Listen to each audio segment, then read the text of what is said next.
a este webinar, Uso Medicinal de Cannabis en Latinoamérica. Bien, mientras van llegando, nos vamos presentando también. Soy Pepe Lugardo, fundador de Sativa Care. Y primero, aprovechando igual este como minuto, quiero disculparme con aquellas personas que se quedaron esperando la transmisión de nuestro último webinar, el de la historia de la cannabis acá en México. Por problemas técnicos con la grabación no vamos a poder recuperar ese buen webinar que tuvimos. Y bueno, no lo vamos a poder tener en nuestro canal de YouTube. Entonces, bueno, una disculpa. También recuerden que podemos ir escuchando sus preguntas que vayan teniendo a lo largo de la sesión. Las pueden poner ya sea en el chat o hay una sección igual dedicada para preguntas y respuestas. Y bueno, nuestro tema de hoy, ahora sí ya les damos una formal bienvenida, es mucho más enfocado en un tema que pues acarrea mucho interés, no solo en México y particularmente a nosotros, a Sativa, pero también en todo nuestro continente, ¿no? Ahora sabemos que de conversaciones que hemos tenido y de naturalmente de las noticias y esfuerzos regulatorios, pues que la cannabis ya ha comenzado a integrarse como alternativa pues real, ¿no? De tratamiento y a ser muy aceptada ya por pues la comunidad científica, ¿no? En muchas partes del mundo.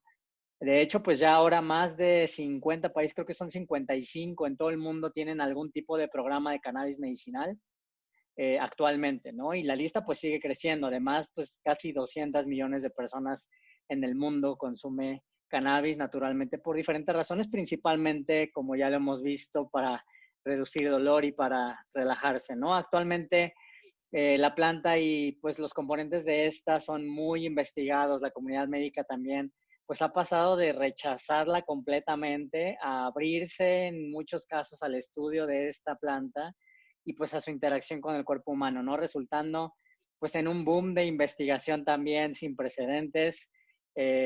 Pero como ya lo sabemos también, pues el ser humano tenemos una historia muy cercana a la cannabis y en particular Latinoamérica tiene una relación muy estrecha con la misma. Hoy tenemos el honor por primera vez y un poquito nervioso, la verdad, de abrir el diálogo con, no, yo no sé si hay otra forma de decirlo, yo creo que son los líderes en toda Latinoamérica en cannabis medicinal. Suena fuerte, pero yo creo que sí es bastante real. Fundación Daya, una organización sin fines de lucro cuyo objetivo es pues la investigación, la promoción de terapias alternativas orientadas a aliviar el sufrimiento humano, naturalmente muy enfocado en cannabis, y también colaboran y asesoran diseñando políticas públicas, ¿no? Que promuevan el bienestar físico y espiritual de las personas. La verdad es que el proyecto de nosotros aspira un poco a parecerse a lo que ustedes hacen en Fundación DAI, en la representación de ustedes. Bienvenida. Hoy nos acompaña la bioquímica, doctora en biotecnología, Nicole Alzartegaray. Ella es, si lo pronuncié bien, se desempeña como directora de investigación en Fundación Daya. Y bueno, también les ayuda más bien a la comunicación de la ciencia, ¿no? Detrás del uso de la cannabis y la educación científica referente al tema y también dando apoyo técnico, ¿no? Cuando hay que, pues, emitir recomendaciones y comentarios a la parte legal, ¿no? De la Fundación. Bienvenida, Nicole, a este espacio. Es todo un honor, la verdad, tenerlos, empezar este diálogo. Y bueno, primero para empezar esta conversación y ahora ya que sí se integraron todos. Hola, Pepe. Mira, perdona que te interrumpa, quería darte las gracias por esa presentación tan linda en nombre de Fundación Daya. En realidad, Fundación Daya lleva mucho tiempo haciendo un trabajo de hormiga y también de elefante con el tema de empujar los cambios en la regulación del cannabis medicinal que se necesitan, tanto en Chile como tratando de ayudar a empujar al resto de nuestros hermanos en Latinoamérica. Entonces, en ese sentido, agradecerte las lindas palabras sobre nuestra fundación y, bueno, afirmar que estamos siempre, independiente de pandemia o no pandemia, o regulación o no regulación, nosotros estamos aquí, un poco como decimos en chileno, al pie del cañón, con los pacientes, con el uso medicinal de cannabis en esta, digamos, búsqueda de mover las piezas regulatorias para que esto sea un acceso democrático para todos los pacientes. Así que muchas Claro. gracias. No, gracias a ustedes. La verdad es que eso que buscan y la verdad ese tipo de activismo es el que tratamos de quizá contagiar, ¿no? A algunas figuras, inclusive provenientes de dentro de pues, nuestro ecosistema, dentro de lo poquito que podemos incidir.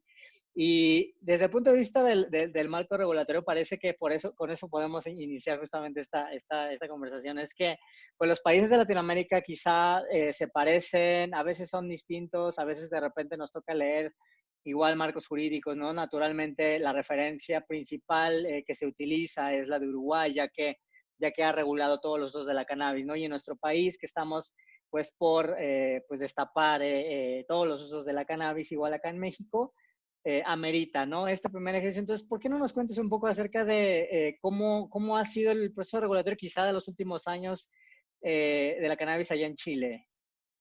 Mira, ha sido complicado, se está moviendo, pero se mueve lento y a veces se mueve hacia adelante y a veces contraataca hacia atrás.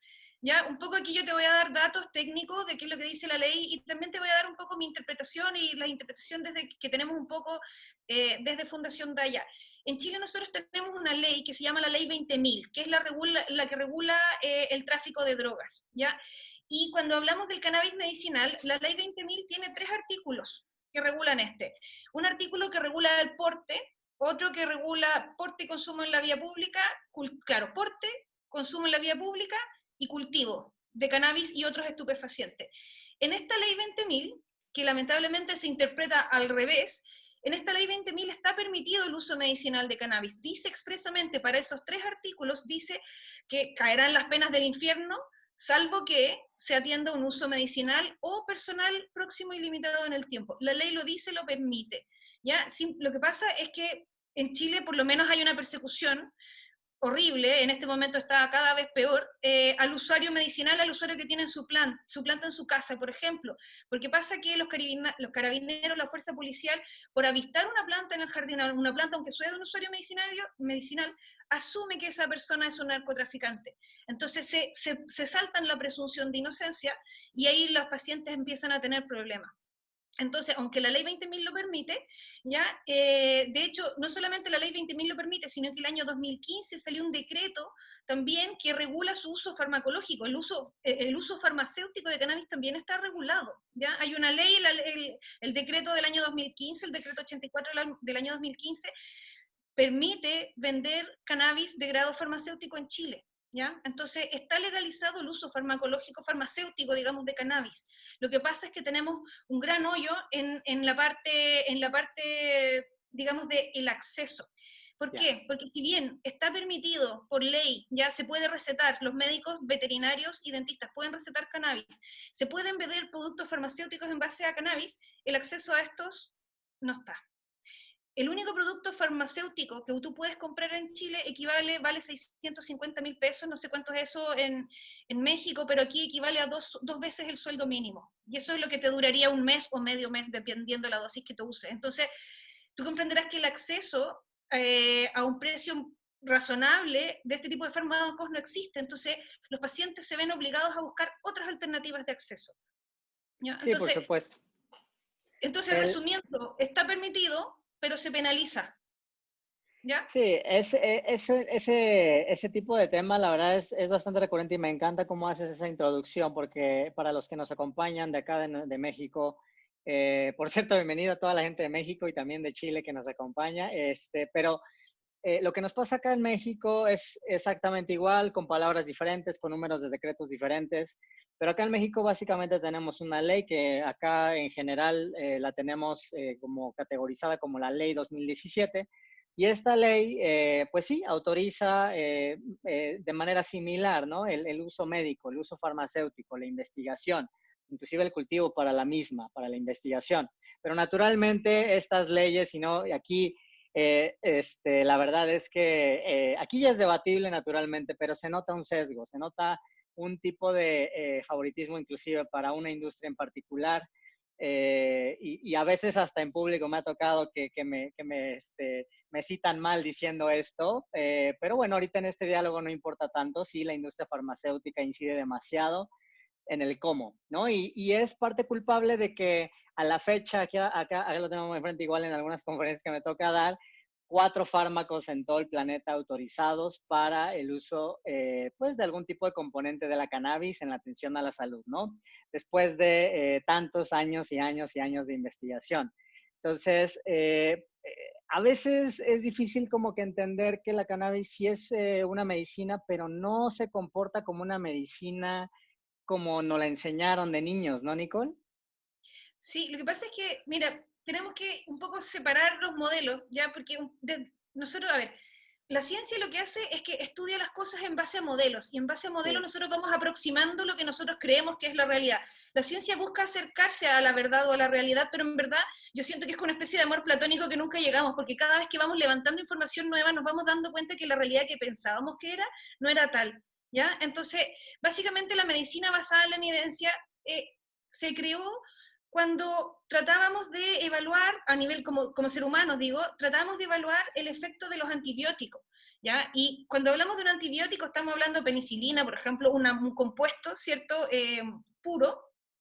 Y lo que hace el antibiótico es que si tú te lo tomas o no te lo tomas, mata o no mata una población de bacterias y por lo tanto la persona se mejora o no se mejora. Es bastante lineal. O sea, la persona toma el antibiótico, se muere la bacteria, se disuelve la infección, se resuelve. ¿Ya? Y si no te lo tomas, a la gente que le dan el placebo famoso, ¿ya? No se te resuelve la infección, la persona no se mejora. Y es muy lineal. Con cannabis es distinto, ¿ya? Porque de partida, cannabis tiene múltiples compuestos, ¿ya? No solamente tiene cannabinoides, sino que también tiene terpenos y tiene flavonoides. Tenemos tres grandes familias de moléculas, compuestos farmacológicamente activos, que actúan en su conjunto, ¿ya? Entonces, de partida estamos separando compuestos separados por compuestos juntos. Y todos estos compuestos juntos se sabe y está tremendamente descrito que tienen un efecto más potente que cada uno por sí solo, y ese efecto se llama el efecto séquito, ¿ya? Y está tremendamente descrito. Entonces, hasta donde sabemos, extractos de planta completa son más efectivos a menor dosis y con menos efectos colaterales que los productos cannabinoides, me refiero, concentrados puros o sintéticos. Los productos cannabinoides sintéticos son los que más efectos adversos tienen, porque no tienen todas estas otras moléculas que acompañan. Sí, naturalmente, y además eso que dices, ¿no? La medicina basada en evidencia nos ha dejado un legado muy grande, muy correcto, ha aumentado la calidad de vida de millones de personas, nos ha permitido, en particular con la integración del antibiótico, naturalmente han salvado a millones y millones de personas, ¿no? Entonces, pero siento que en relación a lo que dices es que quizá el lugar de la cannabis que estamos tratando de encontrar a veces no es el idóneo, porque los diferentes mercados o marcos regulatorios que se han diseñado a lo largo de pues diferentes partes de inclusive dentro de nuestro mismo continente, pues no son necesariamente, no reflejan necesariamente ellos, sino más bien reflejan pues las leyes sanitarias existentes, reflejan las políticas de drogas existentes, reflejan la percepción del consumo de sustancias, ¿no? De inclusive de la salud mental de las personas. Y esas visiones de nuestros gobiernos, particularmente no exclusivamente en Latinoamérica, apenas están empezando a evolucionar, a mejorarse. Y entonces tenemos este problema, ¿no? De que no solo es la investigación o pues los pequeños gaps, ¿no? En el tipo de investigación que se pueden hacer, pero también es en otros tipos de arquetipos y otros tipos de situaciones legales que venimos acarreando, más aparte agregar el tema de la prohibición de las últimas décadas, y otro tipo de consideraciones, y aparte la complejidad de la planta cannabis, ¿no? Que aparte De hecho, todas estas variables en combinación generan una mezcla bastante interesante, ¿no? de hecho, un poco por lo mismo es a lo que yo iba con que la ciencia se aproxima a la verdad a través de modelos, y el modelo de la medicina basada en la evidencia del antibiótico es un modelo distinto al modelo con el que creemos, o sea, yo y muchas personas creemos que hay que trabajar la cannabis de partida, porque los efectos que tú mides no se miden, no son tan evidentes o tan lineales como el efecto de un antibiótico sí o un antibiótico no. ¿Ya? Por ejemplo, si tú, mira, dentro de la evidencia internacional contundente que hay sobre cannabis medicinal, hay un tremendo informe de la Academia de Ciencia, Ingeniería, Matemática de Estados Unidos, que hizo un metaanálisis tremendo, ¿ya? Buscó todas las publicaciones que habían y dijo, ok, ¿dónde hay consenso de evidencia científica de cannabis? Y hay tres indicaciones donde la mayor cantidad de investigación y consenso de su uso es dolor crónico, espasticidad y náuseas y vómitos en caso de tratamiento con quimioterapia. ¿Okay? Son esas 3 indicaciones principales donde hay más evidencia más contundente. Resulta que esta evidencia para el tratamiento de la espasticidad se investigó en ensayos clínicos con esclerosis múltiple. Y aquí la historia la voy a contar resumida, pero es bastante entretenida. Cuando empezaron a hacer estos primeros ensayos ya para espasticidad, resulta que medían la espasticidad midiendo la tensión de un músculo con una maquinita. Y cuando trabajaron esos resultados, resulta que no daba significativa la diferencia. Sin embargo, la encuesta que tú le haces al paciente, donde él registra su nivel de espasticidad, así como él la siente, ahí sí cambia. Y cambian los números. Entonces, aquí es lo que voy. La cannabis, los efectos de la cannabis tienen que ver con la subjetividad porque algún pequeño efecto psicoactivo tiene. Entonces, la forma de mirar el placebo y la forma de mirar el registro de los datos es necesario que sea distinta. No es blanco y negro, no es la molécula presente o la molécula ausente, es una cosa que hay que mirarlo desde un punto de vista más holístico, por eso hay que mirar scores que tengan que ver con la calidad de vida del paciente y con su autopercepción, ¿ya? Más que cosas que sean tan puntuales o concretas, ¿ya? Sí, por supuesto. Ese tema es, creo que las organizaciones que nos encontramos dentro de esto lo identificamos quizá y quizá encontramos diferentes tipos de soluciones. Por ejemplo, en el caso de nosotros, lo que tratamos de hacer es dar control al paciente para que empecemos a documentar, a quizá registrar un poco cómo nos vamos sintiendo a lo largo del tiempo. Y pues naturalmente es de ahí que he visto este ejercicio repetirse, ¿no? Este ejercicio de la bitácora del paciente, que pues no sé si a alguien, yo no recuerdo de niño que me hayan dado un journal como para documentar qué pasa cuando me da un cuadro infeccioso, ¿no?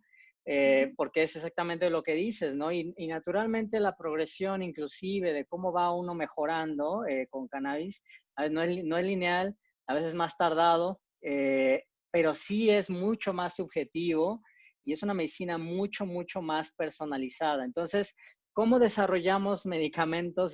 Pues naturalmente no va por ahí, ¿no? Porque los clinical trials nos dictan que primero hay que garantizar seguridad y ya luego pasamos a garantizar, quizás aspirar a garantizar a buscar si hay algún tipo de eficacia y la forma de medirla, pues naturalmente no termina siendo la correcta, ¿no? Entonces, ¿qué tipos de estudios, Nicole, podría funcionar? ¿Son estudios retrospectivos? ¿Son utilizando data de mundo real?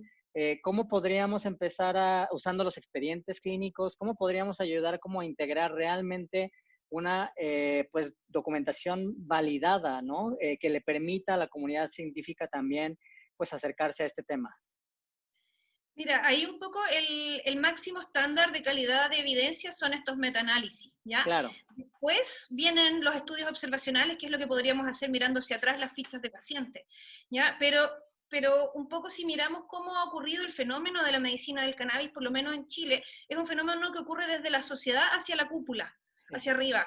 ¿Ya? Desde la sociedad hacia la academia, son las mamás las que mejor saben cómo utilizar y qué tipo de plantas les sirven para la patología de su hijo. Y en ese sentido la cannabis es una medicina que es tremendamente personalizada porque tenemos una variación entre individuos que es muy grande, ¿ya? Cuánto cannabis necesita cada individuo es muy diferente y además, no solamente cuántos cannabinoides es la pregunta, sino que cuántas y cuáles de estas moléculas que acompañan. Entonces, por ejemplo, una variedad sativa alta en THC a una persona le va a hacer un efecto diferente a una variedad índica, o sea, alta en THC. A lo que voy es que cada persona puede reaccionar distinto. Entonces, hay un aprendizaje del paciente que es muy valioso y por lo menos acá nosotros desde Fundación Daya tratamos de acelerarlo lo más posible porque entendemos que es lento. Los pacientes acá, como te contaba el tema del acceso, ¿cierto? Es imposible, no, es muy caro comprar un fármaco, no se puede, ¿ya? Y la única forma entonces, o de las únicas formas que te queda es cultivar tus plantas y hacer tus preparados. Yo no sé si tú tienes experiencia cultivando, pero los que tengan experiencia cultivando se van a dar cuenta que su primera planta no salió tan bonita, su segunda salió un poco mejor, la tercera ya mejor, pero te imaginas que ya llevas 3 cultivos intentándolo y todavía no tienes algo óptimo. Y después tienes que hacer las preparaciones, tienes que probar si te sirve el macerado, si te sirve la resina y cuál de las variedades te sirvió. Es un camino, ¿ya? Y desde Fundación Daya nosotros tratamos de acompañar ese camino mediante la atención, el acompañamiento médico. Tenemos médicos especialistas en cannabis medicinal y qué recetar y cómo ir partiendo. Y además tenemos un acompañamiento terapéutico. Tenemos terapeutas que cuando tú llegas a Fundación Daya, la primera atención es con un terapeuta que te explica en una sesión larga de 45 minutos todo lo que pueden sobre la planta de cannabis, la regulación, su uso, sus vías de administración, y te agendan una hora entonces después con el médico correspondiente y así se te va acompañando. Y además nosotros entregamos, hacemos talleres a muy bajo precio, ya talleres de cultivo, talleres de extracciones, para que los pacientes aprendan a hacer sus cultivos y aprendan a hacer sus propios macerados y sus propias preparaciones, ¿ya? Porque es parte importante de este camino de autodescubrimiento. Y ahí recordar y recalcar que el hecho de cultivar tu propia planta te hace tener una relación distinta con tu medicina. No es lo mismo que yo voy a la farmacia y me compro una pastilla, a que yo cultivé mi planta, la regué, la cuidé, la conozco, sé que es inocua, que no tiene ningún pesticida, que creció en condiciones orgánicas, ¿ya? Entonces, esa relación con la planta y con el cultivo y esa relación de activa con mi sanación es algo que es fundamentalmente distinto a la medicina tradicional como la conocemos hoy día. Sí, claro, tocando un poco el tema de esta distinción, quizá como a manera de ejemplificar quizás las distinciones entre cómo hacemos un abordaje, ¿no? Dentro de Sativa, ¿qué es lo que hacemos para los que nos acompañan igual desde Chile? Es cortar un poco la curva de aprendizaje a nivel muy básico, ¿no? Tratamos de, primero que nada, generar un tipo de atención que está 100% centrado en el paciente y además de ello integrar a su familia a la atención. Hay muchas razones por las que llega un paciente a acercarse, ¿no? O a buscar algún tipo de ayuda de este tipo, ¿no? A veces estamos hablando de múltiples tratamientos fallidos, ¿no? A veces estamos hablando de efectos secundarios de algún tipo de fármaco que nos está generando ya algún tipo de, pues, reacción bastante negativa, ¿no? En cuanto a alguna familia, ¿no? Inclusive temas de acceso, ¿no? Ahorita por temas de pandemia también, inclusive eso se están exacerbando. Hay bastantes diferentes razones, ¿no? Para acercarse a esto, inclusive desesperación, no hay una búsqueda, ¿no? Inclusive es tan abierta que también el tema del cuidado paliativo también termina siendo muy, muy, muy relevante. Entonces, lo que se trata de hacer desde nuestra perspectiva es tratar de acercarnos. Primero, acercar al médico con el paciente. Y bueno, naturalmente ahora nosotros también integramos no solo un equipo de doctores, que ese es un tema también que no siempre, bien o mal, el doctor es a quien deberías de estarle haciendo algunas preguntas, pero ¿qué pasa en muchos casos? El médico es el que te aleja. El médico es el que te dice, no, señor, eso no sirve.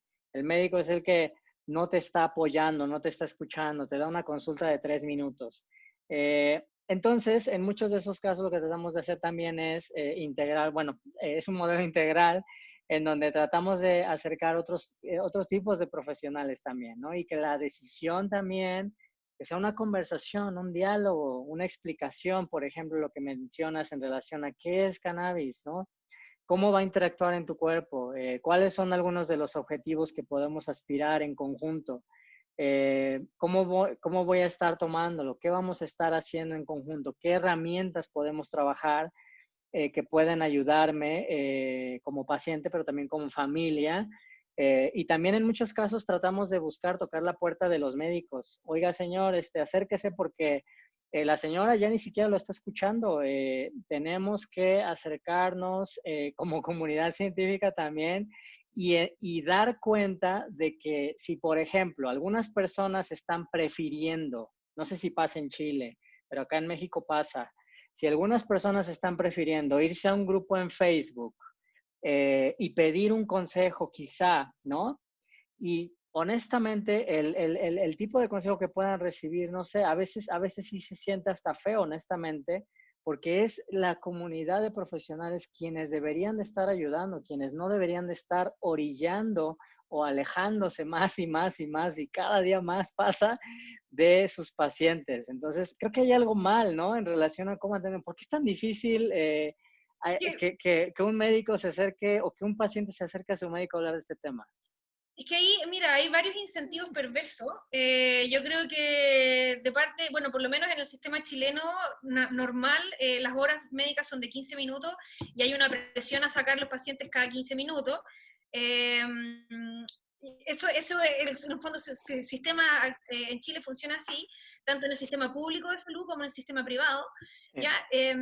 Pero en Fundación Daya lo que nosotros hacemos es que los médicos tienen horas de 45 minutos, ellos trabajan tranquilos, trabajan con el paciente, muchas veces el paciente va acompañado, si son pacientes dependientes, van siempre con sus tutores, por supuesto, y en Fundación Daya tenemos esa visión de que se necesitan por lo menos 45 minutos para hacer una atención como corresponde.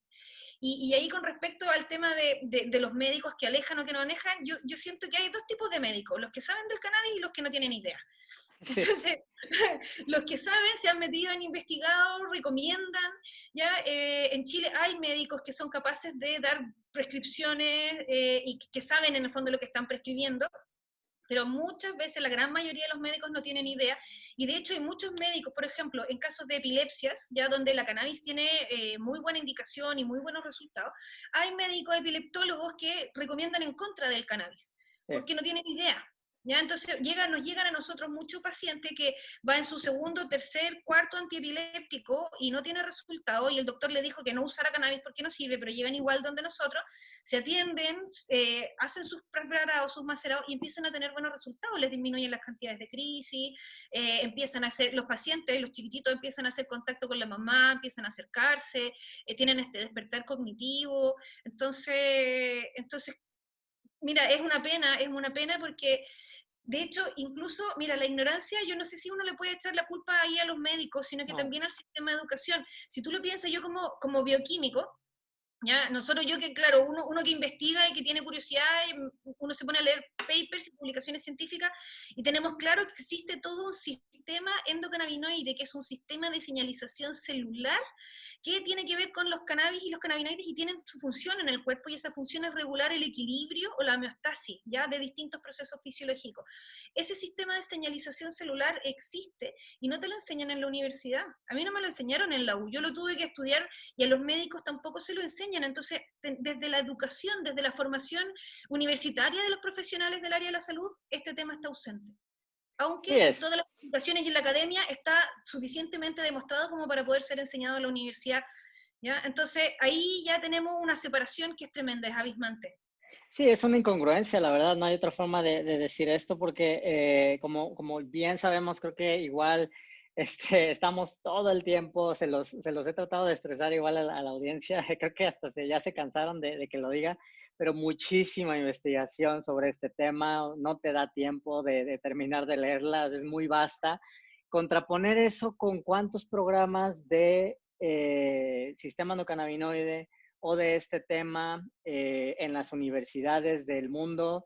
Creo que están contados con los dedos, ¿no, Nico? La verdad es que es bastante frustrante. Ahorita, bueno, afortunadamente en nuestro país ya estamos ahora sí caminando, estamos dando un diplomado, un primer diplomado para médicos y profesionales de la salud. Y sí, en muchos casos se acercaban al inicio y lo recuerdo y es como, no, mira, mejor enséñenme los que conocen la planta porque la verdad es que, o sea, llegamos, pero notamos un poco ese ejercicio al menos de humildad en algunos casos, pero sí hay que romper ese cascarón porque pues no muchos médicos la verdad tienen esa humildad, o sea, a veces las mismas estructuras existentes, ¿no? La facilidad con la que los médicos pues van y recurren a los tratamientos como que ya conocen, inclusive el mismo tren, como dices, no es culpa inclusive del mismo profesional, porque pues es complejo, es difícil, ¿no? Recomendar algo que quizá no conoces, que llevas muchas décadas, inclusive desde niño, que te enseñaron que es una droga. Entonces, ¿cómo le haces para recomendar algo que a ti tu mamá te dijo que es una droga? ¿No? Es bastante complejo. Pero es que piensa que el paracetamol también es una droga y nadie tiene ninguna cosa moral con el paracetamol. Las Claro. benzodiazepinas también son drogas y no hay nada moral. La gente toma tramadol y opioide hasta por debajo de las orejas y nadie tiene ni un problema moral con el tramadol. Pero tú te tomas un tramadol y no puedes manejar. Entonces, Sí. ahí hay una incongruencia. Sí, no, y además, justo ese tema que tocas me llama mucho la atención porque El tema de los efectos secundarios no se toca lo suficiente, vaya, no se toca ni por la superficie, ¿no? Todo lo que nos dejan los cócteles de medicamentos cuando ya estamos, bueno, los que tenemos familiares de la tercera edad no me van a dejar mentir, cajas y cajas y cajas y literal lo puedes preguntar y luego ya ni sabemos para qué nos tomamos las cosas. Ya inclusive nos las tomamos nomás por inercia y ya un medicamento me da un efecto adverso y luego para tratar ese efecto adverso me estoy tomando este otro medicamento y naturalmente muchos de ellos sí son benéficos, pero aquí no se trata bueno, no estoy tratando de argumentar en contra de tirar todos a la basura, sino de argumentar por qué no preguntamos cuáles efectos adversos quizá no estamos realmente queriendo, ¿no? En nuestro cuerpo. De Eh, hecho, y, y de hecho dime. ahí tienes un punto, porque, por ejemplo, la mayoría de los antipsicóticos que le dan a pacientes, qué sé yo, tienen un montón de efectos adversos y la gente los tiene naturalizados. O sea, el letargo, todo ese tipo de cosas, la gente tiene naturalizado eso que es un efecto adverso y que, bueno, es parte de la pastilla. Pero resulta que cuando tú dices que la cannabis te da euforia, la gente se espanta porque da euforia. ¿Por qué? La, la Sí, euforia además en muchos casos es deseable. La verdad es que es hasta deseable. Cuando tienes un problema sí. claro, buscas mejorar el estado de ánimo, naturalmente un poco de euforia, pues vaya, dele, le va a mejorar el estado de ánimo. Entonces, por ejemplo, vamos a retomar un poco el tema. Yo quería preguntarte, Nicole, estoy viendo acá más o menos como las enfermedades que nosotros vemos más, se las voy a mencionar y me dice si resuena un poco en similitudes a lo que ustedes ven allá en Fundación Daya. En el orden, en la prevalencia, nosotros tenemos cáncer en primer lugar y por mucho. Después sigue epilepsia y después, bueno, dolor crónico, naturalmente, todo el espectro del dolor crónico. Ansiedad, Parkinson, fibromialgia y artritis reumatoide. Esas son las enfermedades que nosotros vemos más acá en México. ¿Qué pasa en Chile? ¿Se parece un poco? Lo mismo. Es muy similar. A lo mejor quizás varía un poco el orden, pero son las mismas. Son los mismos, son los dolores crónicos, la fibromialgia, trastornos del sueño, trastorno ansioso, trastorno de depresión. Nosotros también tenemos mucho trastorno depresivo que se trata adecuadamente con cannabis. Y tenemos uno que otro caso de reducción de daño de adicción a drogas. Tenemos gente saliendo de la pasta base, que es como el crack chileno, a través del uso de cannabis medicinal en forma de gotita y utilizando vaporizaciones SOS en caso de angustia máxima, en cepas elevadas en CBD. Entonces, tenemos además esa patita un poco en la reducción de daños también. Claro, ese tema, fíjate que naturalmente es tan diverso el enfoque, pero siempre me da mucho, me reconforta saber, porque a veces pues estás tan enfocado dentro de lo que te va dictando, ¿no? El día a día, o inclusive en términos de los proyectos o de las necesidades de las personas, que o sea, que no sabes si algo de lo que está pasando dentro lo estás haciendo bien, si algo de lo que estás haciendo o recomendando puede ser que sí esté llegando, ayudando en algunos casos o reflejando inclusive lo que está pasando desde el punto de vista pues de la investigación, ¿no? Porque, por ejemplo, no, o sea, no sé, en muchos casos, ahorita estaba viendo para qué están autorizados los medicamentos que tienen cannabinoides, por ejemplo, ¿no? El Naviximol, que son THC y CBD aislados, están autorizados desde 2010 para espasmos musculares en esclerosis múltiple, ¿no? Pero Sí. naturalmente nosotros no vemos tantos pacientes de esclerosis múltiple, ¿no? O por ejemplo, en el Pero caso de... espasticidad de otros orígenes también sirven. Sí, Espasticidad de otros orígenes que no sea esclerosis múltiple también. sí, exacto. Pero, por ejemplo, el dronabinol, ¿no? THC sintético autorizado desde 1986 para anorexia, por ejemplo, para pacientes de VIH y SIDA, ¿no? Desde 1986.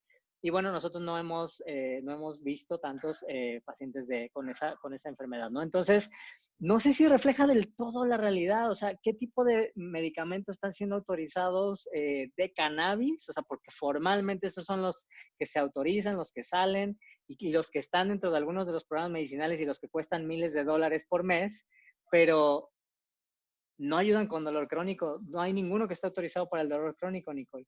Es que de hecho ahí hay una trampa, porque una cosa es que el ensayo clínico se haya hecho para espasticidad en espasticidad en esclerosis múltiple, para lo cual fue formulado el Sativex, que no lo quería nombrar, ¿ya? Pero hay un ensayo, hay un estudio del año, creo que es 2017, hecho en Alemania, así que les creo, por el gobierno alemán. ¿Ya? Lo que hizo el gobierno alemán fue que incluyó el cannabis medicinal, porque tienen toda esta ley distinta, ¿cierto?, para los pacientes con uso, medicinales de cannabis. Entonces, el Estado alemán, el seguro de salud alemán, le paga a los pacientes que necesitan cannabis medicinal el Sativex. ¿Y qué es lo que hicieron los alemanes? Entonces, tomaron un montón de pacientes con dolor crónico y les administraron Sativex y fueron a evaluar cómo les funcionaba el Sativex, que era para la espasticidad, ¿ya? Cómo les funcionaba en dolor. Y adivinamos, súper bien. Funciona súper bien, entonces a las 12 semanas tienen el pic mínimo de dolor, o sea, la gente logra reducir significativamente su nivel de dolor. Tenemos gente con, y lo más interesante es que donde mejor funciona es en el dolor neuropático, es Sí. donde tiene mejor efecto. Pero en Sí, general los dolores crónicos funciona bien y alrededor de ya las 8 o 12 semanas uno ve la reducción a la cantidad mínima del dolor. El dolor no desaparece completamente, ¿ya? Disminuye, sí, significativamente, pero además de la disminución del dolor te sube el ánimo, te recupera el apetito, te regula la calidad del sueño. Entonces, no solamente es la disminución del dolor, sino que es la mejoría en la calidad de vida. ¿Ya? Y volvemos a lo que hablamos al principio de que el uso de cannabis y extractos de planta tienen que ver con la homeostasis en general del ser humano, no solamente el dolor puntual, sino que la calidad de vida, la calidad de sueño, y todo eso suma y da cuenta del efecto del cannabis. no, y además percola, se extiende a otros tipos de beneficios. La salud física de repente mejora la salud emocional de la persona, ¿no? Y eso naturalmente pues genera un equilibrio en realidad, o sea, realmente ya puedes estar de mejor ánimo y lo hace de manera muy diferente a lo que haría un fármaco. Justo en relación a eso es que quería como que tocar ahora este tema de pues por ahí estoy viendo que un par de amigos son médicos, entonces quizá tengamos algunos médicos ahí en la audiencia. Para los médicos, ¿cómo es el abordaje o sea, cómo es el tratamiento de cannabis medicinal en palabras muy resumidas allá en Fundación Daya? Mira, en breve, por supuesto, el médico recibe el paciente que ya pasó por la atención terapéutica, entonces viene su ficha clínica con todos los datos diagnósticos. El paciente trae todos sus exámenes, entonces en base a sus exámenes el médico determina si el uso de cannabis le puede aportar un beneficio o no. ¿Ya? Siempre se evalúan, por supuesto, comorbilidades, por ejemplo, problemas Claro. en procesamiento del hígado, porque esto se procesa en el hígado, entonces hay que ver cuando hay polifarmacia si es que es bueno o no cargar más el hígado de más trabajo. ¿Ya? Se evalúan todos los fármacos que toma el paciente, todo, y en base a eso se le determina una vía de administración y se determina un par de variedades o de quimiotipos, en realidad más que variedades, de quimiotipos, ya si es THC alto, CBD alto, equilibrado, para que empiece a probar. Ya se le hace una receta médica que dice diagnóstico tanto, tratamiento tantas gotas, tantas veces al día, con tal quimiotipo de planta. ¿Ya? Entonces, eso es en breve la atención terapéutica, pero el doctor ahí un poco, bueno, nosotros lo que vamos a enseñar en este curso introductorio de cannabis medicinal, que vamos a hacer a partir de la próxima semana, dura 2 semanas ya, es que vamos a capacitar a personal profesionales de la salud en cómo recetar cannabis y cómo es el esquema para comenzar un tratamiento con cannabis, porque tú no puedes partir con dosis altas, tienes que partir con dosis bajas, ¿ya? Hay que construir una tolerancia, y es un proceso súper bonito porque implica ir ajustando con el paciente, ¿ya? El tema de la dosis y el aumento y la variedad y el cultivo, etc.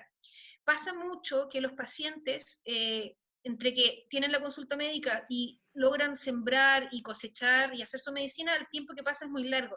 Y lo que ocurre mucho ahí es que típico siempre hay un sobrino, una sobrina, una nieta que tiene cannabis en su casa, entonces se consiguen un par de gramos y hacen los primeros macerados con esa cannabis de buena fuente, digamos, no es mercado negro, sino que es de alguien conocido, ¿cierto? Se preparan sus macerados y empiezan a hacer las pruebas. Entonces, básicamente así es como se aborda y lo más importante es el tema de la titulación, partir siempre con las preparaciones más suaves, pequeñas cantidades, cada 3 días vamos subiendo y vamos evaluando hasta que el paciente encuentra una dosis de equilibrio, digamos, donde siente alivio de sus síntomas sin mediar efectos adversos o con muy leves efectos adversos. ¿Ya? Pero eso va a depender de cada paciente y por eso es tan importante que sea personalizado y titulando de a poquito en poquito. Justo aprovechando para complementar, sí, lo que es muy diverso, ¿no? Y lo que hemos notado de nuestro lado acá en México es que inclusive hemos empezado a notar diferencias, conversando con diferentes médicos. Igual, naturalmente, como en todas las áreas, ¿no? De la medicina, pues va a haber pues ciertos enfoques, ¿no? Que cada quien va integrando dependiendo de su experiencia, ¿no? Y de cómo vaya aprendiendo a utilizar cannabis. Entonces, sí hay diferentes como enfoques, ¿no? Que se utilizan desde el punto de vista de nuestra experiencia No de hay- cada médico, pero sí, en general, tienes toda la razón, ¿no? Al inicio estamos viendo pues una valoración naturalmente, pero también hay que ver lo que nosotros llamamos la viabilidad, ¿no? Si hacemos como un análisis riesgo-beneficio, y digo hacemos, bueno, lo hace el equipo médico, un análisis riesgo-beneficio, ¿no? Vemos exposición previa a fitocannabinoides, las contraindicaciones relativas a las que te refieres, ¿no? Si de repente, no sé, la polifarmacia o algún tipo de enfermedad cardiovascular que haya de repente que tomar en cuenta, qué alcances, qué objetivos podemos aspirar a tener, ¿no? Y ya después de eso sí, se elige vía de administración, algún tipo de quimiotipo exactamente, ¿no? CBD dominante o equilibrado o THC dominante. Después, naturalmente, como parte de esta dosificación inicial, pues también se comienza, ¿no? Y también esta titulación a la que te refieres, dos enfoques principales, dependiendo igual de objetivos. Pues uno teórico y uno más bien como de la dosis mínima de inicio, ¿no? Y naturalmente, pues un componente muy importante de lo que tratamos de hacer es el de la educación del paciente, ¿no? Estar muy sensibilizado en cuanto a los alcances, las limitaciones, un poco lo que dice mi receta, ¿no? ¿Qué herramientas de autocuidado vamos a poder empezar a hacer de inmediato? ¿Cómo ir documentando el situación socio- proceso? Perdón, ahí te Este, interrumpo. La situación socioeconómica del paciente es muy importante sí. porque el acceso que tenga una u otra vía va a depender mucho de su situación socioeconómica y donde esté también ubicado geográficamente. Sí, totalmente. Y eso naturalmente es muy importante. Nosotros también tomamos en cuenta todas las necesidades biopsicosociales de la persona. Y bueno, ya en cuanto a lo que se refiere al protocolo, ahorita ya en algún punto, para los que se perdieron el diplomado, porque en el diplomado lo vimos muy a detalle, pero normalmente para nosotros está centrado en tres fases. Una primera muy centrada en una sensibilización del sistema endocannabinoide en general. La segunda fase ya una de seguimiento donde vamos haciendo ya una modulación del sistema endocannabinoide. También integramos fitocannabinoides y bueno, naturalmente este componente de aspectos biopsicosociales, ¿no? El equilibrio emocional, el equilibrio espiritual, mediciones de calidad de vida, ¿no? Y en una última fase, alcance de objetivos, cómo nos fue, vamos viendo si hay adherencia, si hay eficacia, minimizando efectos adversos, ¿no? Como manera general. Entonces, para los que nos escuchan, pues ya ustedes tendrán ahí su opinión en cuanto a qué similitudes tienen, qué diferencias hay. Y naturalmente, pues esto se puede abrir mucho más, inclusive hasta una sesión, pero podemos decir que se parecen mucho, ¿no, Nicole? Sí. Al final yo creo que la estructura la columna vertebral es la misma, es entender que esto definitivamente depende de cada paciente, el acompañamiento tiene que ser siempre al lado, ¿cierto? De menos a más, y hay que considerar al paciente como un todo, no como un hígado o un pulmón o simplemente un diagnóstico. Una persona no es un diagnóstico, ¿cierto? Sí. Ahorita sí, retomando un poquito ya, cambiando un poquito el tema, hablábamos un poquito de que no hay suficiente capacitación, ustedes lo acabas de mencionar, entrenan, capacitan a médicos y profesionales de la salud. ¿Hay otros tipos de ejercicios con universidades o cómo está ocurriendo esto allá en Chile ahora, el términos de la educación al profesional y inclusive a la educación en general sobre este tema? Mira, ahí Chile está empezando, Fundación Daya es una de las personas que imparten algún tipo de curso. También existen otras fundaciones como Fundación Ciencias para la Cannabis, que ellos también tienen un curso en fondo de enfoque clínico del uso de fitocannabinoides. Y ahora también salió un diplomado de la Universidad de Santiago, de la USACH, pero ella es un diplomado más largo también haciéndose cargo de esto. Pero, como te digo, son todos, o sea, nosotros llevamos un año, un poco más haciendo el curso, el otro curso es más nuevo y el otro está recién saliendo, ¿ya? Pero lo importante es que están empezando a aparecer diferentes actores de distintos sectores académicos, digamos, ya empezando a hacer clases y capacitaciones, lo cual me parece que es muy bueno. Mientras más alternativa haya, mejor. ¿Ya? Ahora, como no hay regulación y no hay referentes, no tenemos idea de la calidad de un curso versus otro. ¿Ya? Eso ahí falta mucho recorrido, mientras que no haya regulación, no hay cómo. Sí, es muy difícil, ¿no? Y también lo vemos acá en nuestro país, inclusive, pues en muchos casos salen, no me van a dejar mentir los que nos acompañan, ¿no? No sé, los han visto, ¿no? Miles de diferentes tipos de cursos. Sí, no podemos hablar sobre si unos son buenos, si unos son malos.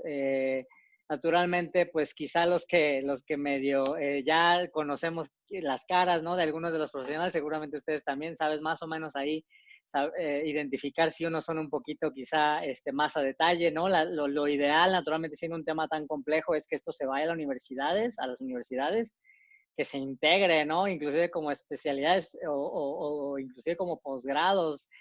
Hoy también que se integre dentro de las escuelas de medicina, ¿no? Naturalmente, ese sería el mundo ideal. Fíjate que acá en México No solo, hay... ojo, que no solo en el mundo académico, o sea, es importante que del mundo académico Claro. puedan emanar médicos o profesionales de la salud, pero hay mucho, quiero insistir en que hay mucho conocimiento que viene desde la sociedad, desde las mamás que están haciendo preparaciones para sus hijos con autismo o sus hijos con epilepsia.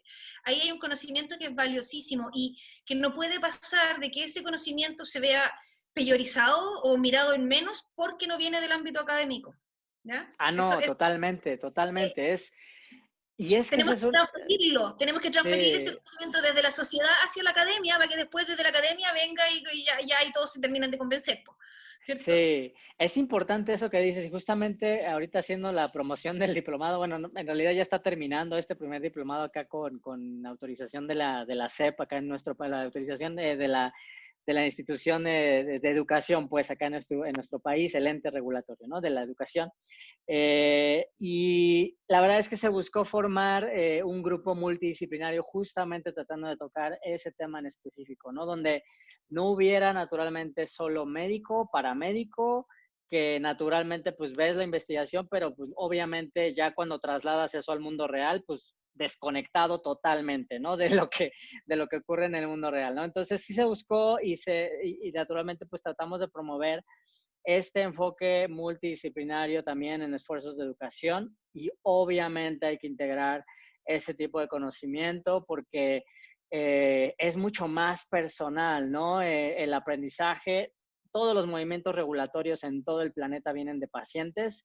No hay otra forma, o sea, no es de que un médico sacó, hizo un paper y de ahí luego se convirtió en un decreto de ley. No, viene esto de los pacientes, de grupos de apoyo, ¿no? De enfermos terminales bueno, de familiares inclusive, ¿no? También que buscaban una respuesta y esos aprendizajes tienen que estar ahí documentados. Sí, sí es muy importante que se vayan integrando. ¿Cómo podemos integrarlo ahora que tocamos este tema? ¿Cómo podemos hacer que no sea solo, como ya lo sabes, yo soy el doctor, usted espérese, yo le voy a enseñar este tema porque usted no me va a entender? Yo creo que ahí, mira, quizás pueden haber varias estrategias, pero un poco como, así como lo estás verbalizando, a mí me da la sensación de que hay que generar un cambio de conciencia en los médicos y médicas que están atendiendo hoy en día. Y ese cambio de conciencia puede venir, yo creo, porque cuando hay una especie de fundamentalismo o fanatismo de creer fanáticamente, sin mirar evidencia de que la cannabis solo es mala, ¿ya? La única forma de cambiar la mentalidad de una persona que está así es viviendo algo para esa persona emocionalmente fuerte.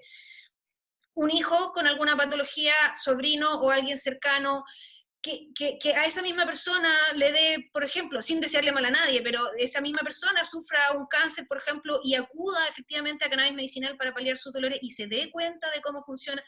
A eso me refiero con que a veces cuando la gente o cuando hay tipos de personas que están simplemente cerrados a la evidencia y creen que esto es malo y es malo y es malo, la única forma de hacer ese cambio de switch es que a ellos les toque el otro lado de la vereda, lo tengan que usar y les funcione.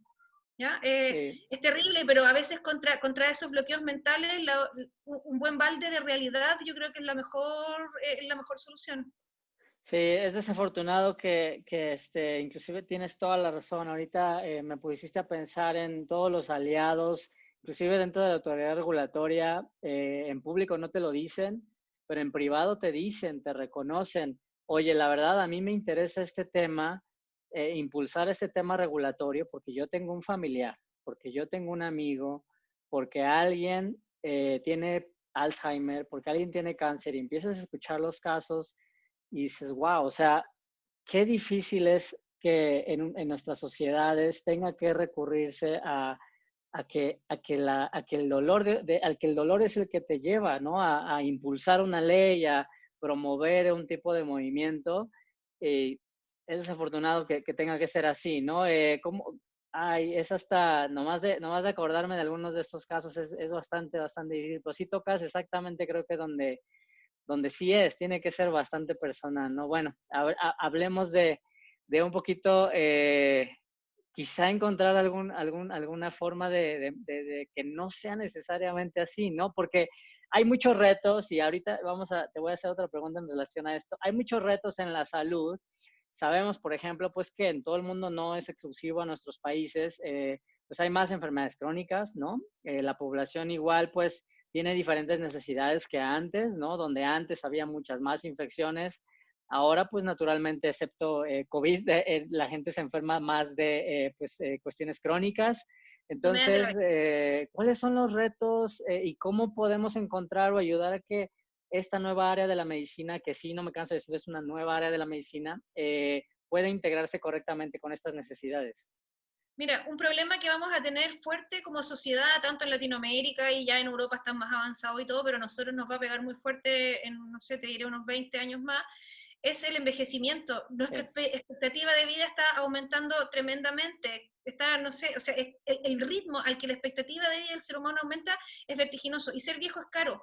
Necesitas muchos medicamentos, no estás trabajando, eres un costo para el Estado o para tu propia pensión o para tus hijos y familiares que tienen que mantenerte. Entonces, el tema de la vejez va a ser un tema súper complicado y mientras mejor vejez tengamos y más funcionales estemos por más tiempo, eso es fundamental, yo creo, va a ser fundamental y va a ser un eje en los próximos 20 años en el planeta, ¿ya? Entonces, todo este tipo de dolencia de la vejez, de los huesos, etcétera, que sí tienen tratamiento con cannabis, van a permitir que las personas lleguen a esa edad en mejores condiciones y por lo tanto, y perdón que aquí lo traduzca a dinero, es menos dinero para el Estado, es menos gasto.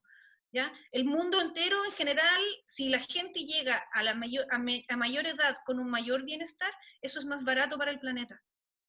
¿Ya? totalmente de acuerdo. Tienes ese punto y la verdad es que se convierte en, eso que mencionas del dinero se convierte en pues un muy buen motivador en términos de formular políticas públicas que en realidad respondan a la realidad pues de tus sociedades. Si, por ejemplo, tocando este tema de la tercera edad, si estamos perdiendo horas, ¿no? De productividad, no solo de la persona. Aquí este tema me preocupa profundamente porque una de las razones, esto jamás se lo he dicho a nadie, ahora lo estoy diciendo en público, de que yo me dedique a esto es que mi bisabuela tuvo una muy mala vejez. Mi familia lo estaba aventando de un lado a otro, y esta historia seguramente se repite en muchas familias no solo de México, me voy a atrever aquí a decir, pero no murió bien, no murió en paz mi bisabuela, mi pobre bisabuela, que en paz descanse. Entonces, ¿cómo llevamos a las personas que nos han cuidado a lo largo de nuestras vidas, cuando nuestra mamá no nos podía cuidar, que nos mandaba con la abuela? O sea, ¿qué les damos de regreso? Realmente frustrante a veces ni siquiera poder justificar políticas públicas que protejan, que resguarden, inclusive por temas de dinero, como bien lo dices. O sea, es mucho mejor generar un sistema de salud que realmente apapache, guarde, resguarde a nuestros Venga, abuelitos. ¿Por qué?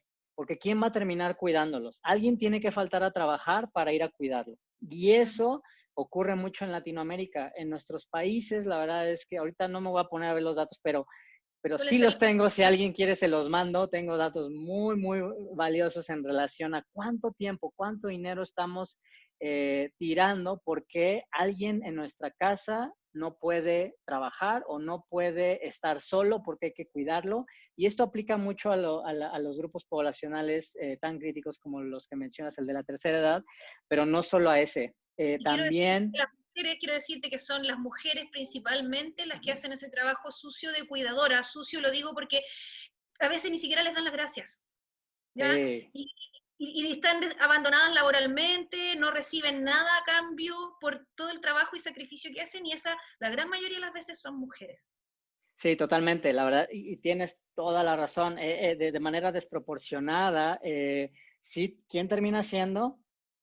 Alguien que más probablemente va a estar en el hogar y pues obviamente en el caso de pues, nuestra sociedad contemporánea, pues sí termina cayendo esa responsabilidad sobre las mujeres, ¿no? Las que pues tienen que estar al pendiente de que nos mantengamos sanos, de que estemos bien. Y naturalmente, pues esto toca en el tema de que no estamos reduciendo las desigualdades, ¿no? Porque aparte de todo, la disponibilidad, por ejemplo. Hablas de, bueno, perdóname, la accesibilidad. La accesibilidad. Este tema de cannabis que debería ser democrático, debería ser personalizado, debería estar disponible. Una planta tan bondadosa debería estar realmente a la mano y respondiendo a las necesidades locales de nuestras comunidades, ayudando a problemas también de nuestras comunidades, inclusive a nivel local. Escuché hace poco, ¿no? De un caso que ocurrió en Colombia y de nuevo, esto no lo preparé, entonces me van a disculpar, pero se los busco y se los hago llegar a quien le llame la atención. Pero en Colombia hicieron un proyecto justamente de esto. Hicieron un día agarraron y se preguntaron, y que creo que esto resuena sobre una novela muy famosa de Gabriel García Márquez, de un pueblo que olvida, en donde toda la gente se le olvida todo, ¿no? Tiene muy mala memoria, ¿no? Y entonces, a unos investigadores se les prende el foco y dicen, a ver, ¿por qué ocurre esto, no? A ver, ¿por qué en esta ciudad ocurre la mayor prevalencia de pues, demencia, de que ya no me acuerdo de las cosas, ¿no?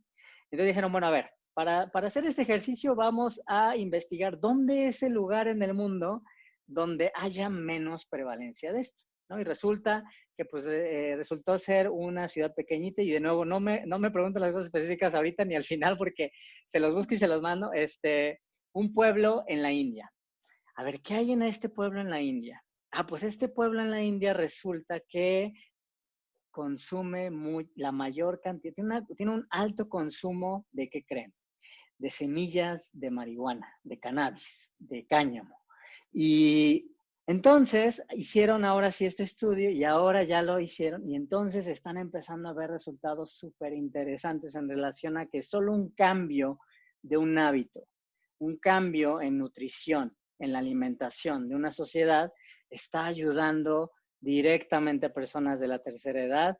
Y bueno, alguien por ahí, si se sabe el nombre de la ciudad en Colombia, a la que se hace referencia creo que 100 años de soledad, por ahí nos comenta, pero es una historia bastante interesante sobre cómo podemos quizá de manera muy simple, ¿no, Nicole? Ayudar a reducir las desigualdades en este planeta, ¿no? Bueno, sí, pues, y tratando de generar empoderamiento en los pacientes para que puedan cultivar su propia medicina y con esto, en el fondo, reducir el uso de otros fármacos. Eso está muy documentado y muchas veces en el caso de epilepsia, en casos de dolor, en casos de un montón de patologías, al comenzar a utilizar cannabis, como tiene este efecto que potencia fármacos, la gente empieza a necesitar usar menos de sus otros fármacos. Sí, Entonces les sí. disminuyen los efectos adversos también. Entonces al final es un ahorro económico, es un ahorro para el pobre hígado que tiene que procesar toda esa cantidad de fármacos, ¿ya? Y es una mejora en el bienestar de las personas. Yo quería volver un poco al tema del cuidador, porque sabes que se me quedó una idea en el tintero y tiene que ver con que muchas veces el que acude a la terapia canábica, el que necesita la terapia canábica es el cuidador y no el cuidado. A veces esa mamá, ese papá, que no sabe qué hacer con su hijo autista que ya tiene 25 años y está desarrollando toda su posadolescencia y no saben qué hacer con él, muchas veces la terapia canábica también es o más incluso útil para el cuidador y para la armonía de la familia en general. ¿Ya? Entonces, ahí no solamente pensar en la persona que está padeciendo, sino que también pensar en la persona que está cuidando. Sí, tienes toda la razón. El cuidador primario le llamamos en Sativa y es muy, muy importante que comprendamos que inclusive esto es ajeno a cannabis. O sea, cómo hacemos los abordajes de salud. Cuando solo, por ejemplo, referenciamos a alguien ay, ve al psicólogo porque, o sea, lo referencias y no le estás realmente ayudando. Hay una fragmentación y que creo que tiene también eso que ver con cómo igual las personas tratan de buscar una alternativa en más de una dimensión. Cuando te acercas a cannabis, creo que eso termina ocurriendo. Es ese tipo de rechazo, de decir, ¿sabes qué? Ya no me vas a atender de esa manera, ya no me voy a conformar con que me veas en una sola dimensión, como lo dices, o que que no me escuches, que no me entiendas, que no escuches a mi esposa, que está aquí, que es la que siempre me está cuidando y naturalmente es crucial que estén integrándose también a la conversación y en muchos escenarios también, ¿no? La familia es quien padece la enfermedad, ¿no, Nicole? Sí, sí, de hecho, o sea, lo que a mí me parece, aquí quiero hacer un poco la nota más emocional, me parece, por ejemplo, que los casos que son de adultos autistas son, a mí en general me provocan un impacto súper fuerte porque uno piensa, esos papás se están poniendo viejos, esos niños autistas que antes se controlaban y hoy día no se controlan, se van a quedar sin esos papás. ¿Y qué pasa con ellos? ¿Cómo nos hacemos cargo como sociedad de ese tipo de personas? Esta sociedad no se hace cargo de eso. Y si tú no estás en una familia que tiene recursos o que tienes familiares, eh, quedaste solo, quedaste abandonado. Entonces, ahí el tema del acompañamiento con terapia de cannabis yo creo que se hace fundamental porque es una alternativa que a veces está muy cerca o muy a la mano, ¿ya? Sobre todo en ese tipo de casos que son muy delicados y que son, en el fondo, son desgarradores, po. Sí, tienes un punto muy, muy crítico. Hoy justamente estuvimos toda la mañana, no sé si se enteraron algunos de los que nos escuchan de acá de México, pero empezó a sonar, ¿no? El tema de una ley general de salud mental. Tiene un poquito que ver porque este, generaba una definición dentro del articulado en cuanto a las condiciones bajo las cuales una persona se puede someter o tiene que recibir, ¿no? Atención. Y aquí lo acabo de sacar, el artículo 23, se los voy a leer rapidísimo. La atención de los trastornos mentales y del comportamiento.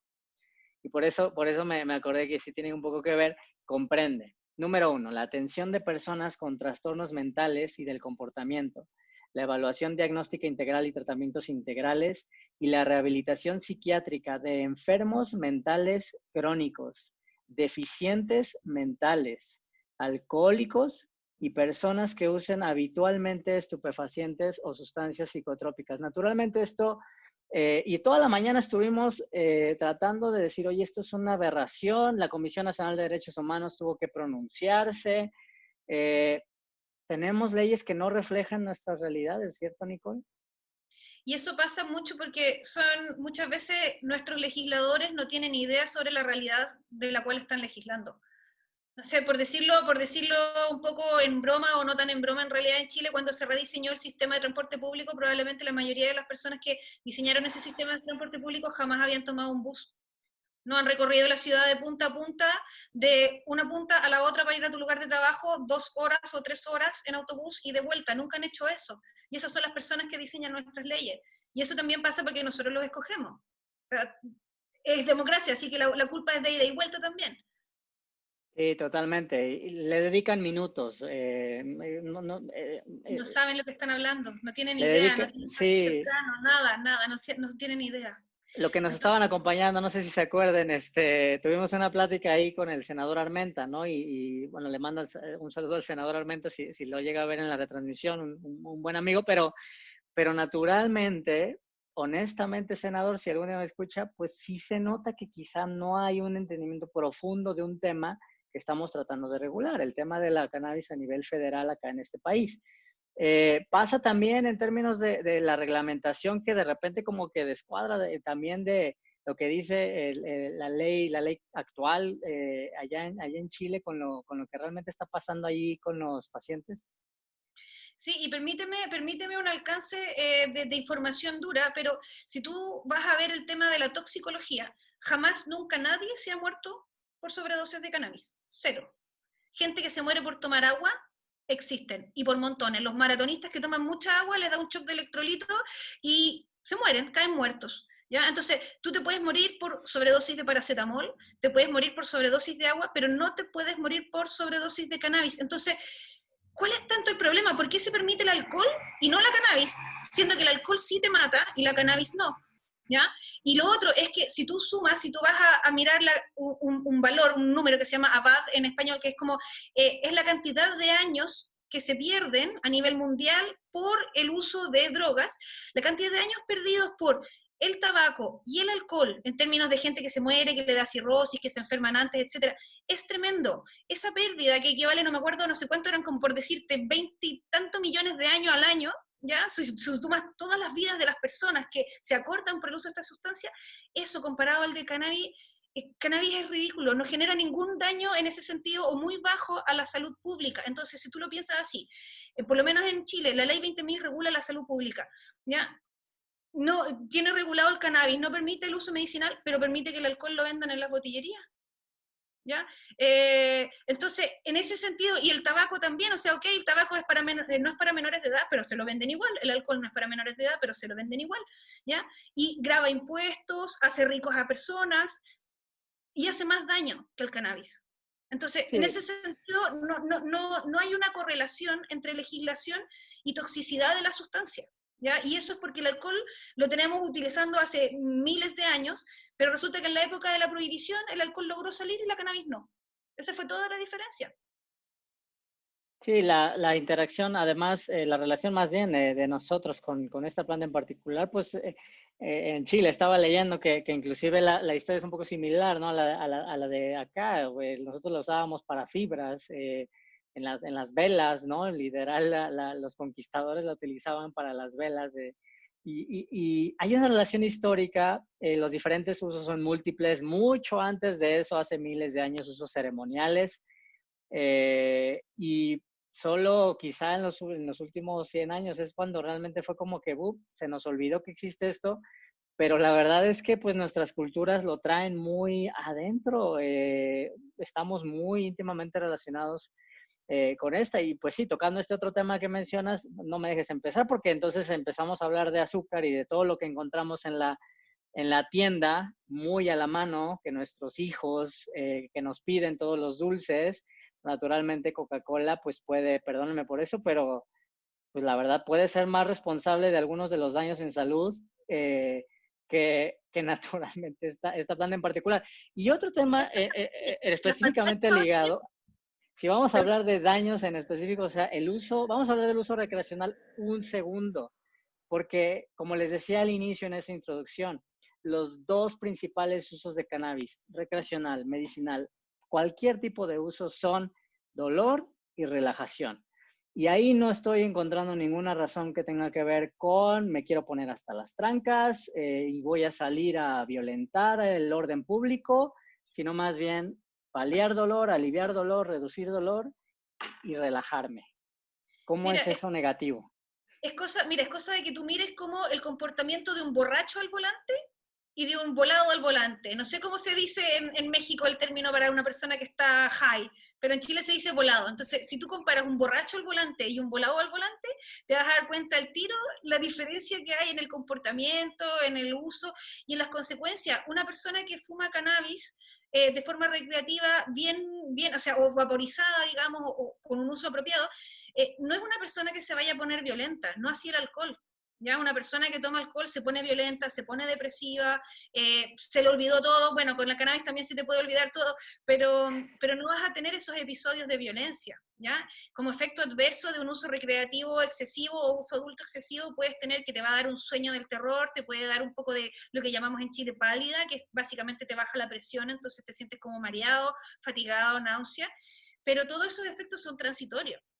¿Ya? Y lo otro es que este mito de que la cannabis es como le hace daño a las neuronas y las mata, viene de unos estudios que se encargaron, ¿ya? O sea, se mandaron a hacer en los años 60, donde ponían unos monos asfixiados con unos vapores sin oxígeno, de humo de cannabis, y por supuesto ultra expuesto, y después le hacían un corte en el cerebro y veían que el cerebro estaba alterado, por supuesto, porque le quitaste el oxígeno, ¿ya? Por no sé cuántos minutos. Entonces, ahí esos experimentos están mal planteados, y de hecho los experimentos modernos están empezando a mostrar un poco que cualquier cambio o los cambios que hay a nivel de test de velocidad o test cognitivo neuropsicológicos de las personas que tienen un uso crónico abusivo, no estoy hablando de un uso recreacional medido, sino que un uso crónico abusivo, esas personas en este ensayo dejan de consumir cannabis por 28 días y cuando les vuelves a tomar las pruebas dan exactamente igual de rápido que el grupo control.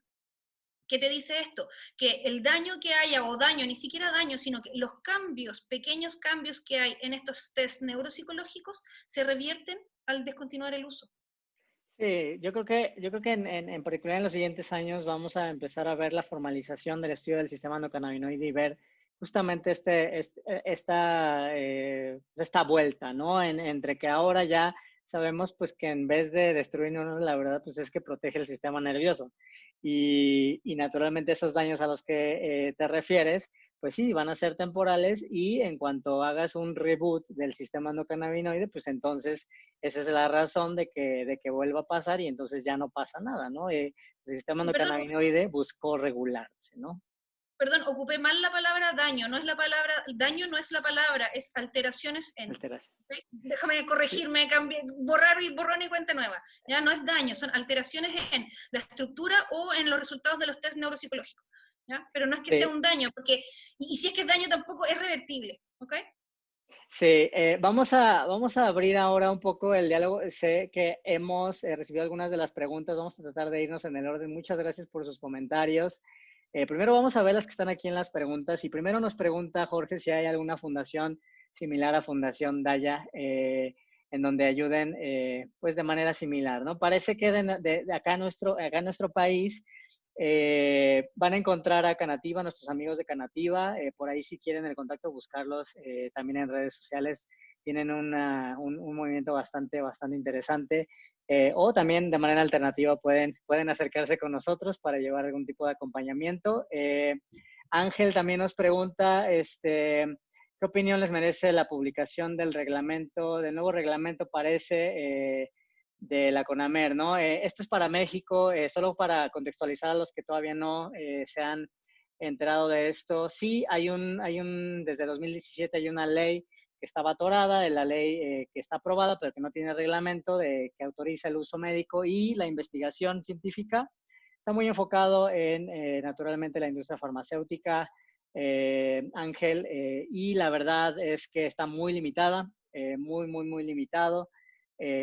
Vamos a estar hablando de que en el mejor de los casos tardaríamos mucho tiempo en ver algo que realmente dé calidad de vida a algún paciente. Entonces, no me apresuraría a estar muy esperanzado sobre la implementación pronta de esta ley y que resulte de manera favorable en la sociedad mexicana. Por eso es que como organización y con otras organizaciones nos enfocamos mucho más en la ley para la regulación del cannabis, la que está en el Senado a punto de aprobarse. Patricia Lira nos pregunta acerca de esta perspectiva sobre el consumo de cannabis es un impedimento en la empresa mexicana que frena un negocio que además puede ayudar a muchas personas. ¿Cómo puedes lidiar con el estigma social? ¿Cómo podemos lidiar con el estigma social, Nicole? Mira, es súper difícil. Yo no sé cómo están en México las leyes de la regulación del aborto, pero en Chile ha costado mucho, nos costó muchos años poder tener un aborto regulado en 3 causales por violación, peligro de la madre, y no me acuerdo, por ejemplo. Y lo pongo en la palestra porque también tiene que ver con los derechos personales, tiene que ver con la legislación de los derechos personales. Entonces, en Chile tenemos un sector muy conservador, ya, que está en el fondo en breve tomando este tipo de decisiones. Y los que no son tan conservadores, no sé por qué le tienen tanto miedo a los conservadores, pero hacen lo que los conservadores les dicen. Entonces, ahí el tema es muy complicado porque es como que tuvieras que luchar con una especie de fundamentalismo. Nos ha pasado que no hay argumentos científicos, no hay paper que uno le pueda mostrar, no, a lo mejor no hay figura del paciente recuperado que uno le pueda mostrar a este tipo de personas porque no están dispuestos a recibir ningún tipo de evidencia. ¿Ya? Entonces ahí es donde es muy complicado en cómo hacemos una estrategia para penetrar con ese nivel de evidencia en las mentes de este tipo de personas que están tomando las decisiones. Sí, es bien difícil. La verdad es que ese tema igual está ocurriendo acá en nuestro país. En mi opinión, si les ayuda en algo, creo que tiene que ver un poquito con nuestros medios de comunicación, que a veces, pues naturalmente hay ciertas carencias y que también es parte de la labor que quizá deberíamos de tomar, de ir a educar, de ir a ayudar. Para que puedan comunicar correctamente algunas de las últimas líneas de investigación y de los alcances, ¿no? Que están ocurriendo para que podamos hacer estas transiciones regulatorias que pues ya son inminentes. Entonces ya no es como que ya no son debate, ya no son tanto debates, sino más bien ya estamos hablando de cómo le hacemos en esta transición, ¿no? Nos pregunta también Diana, hola Diana, qué bueno que te pudiste unir. Diana nos pregunta, hola, quería preguntar si se están produciendo medicamentos derivados del cáñamo o solo de la cannabis psicoactiva, cómo es la regulación y de las licencias. Nos saludan desde Argentina, Diana.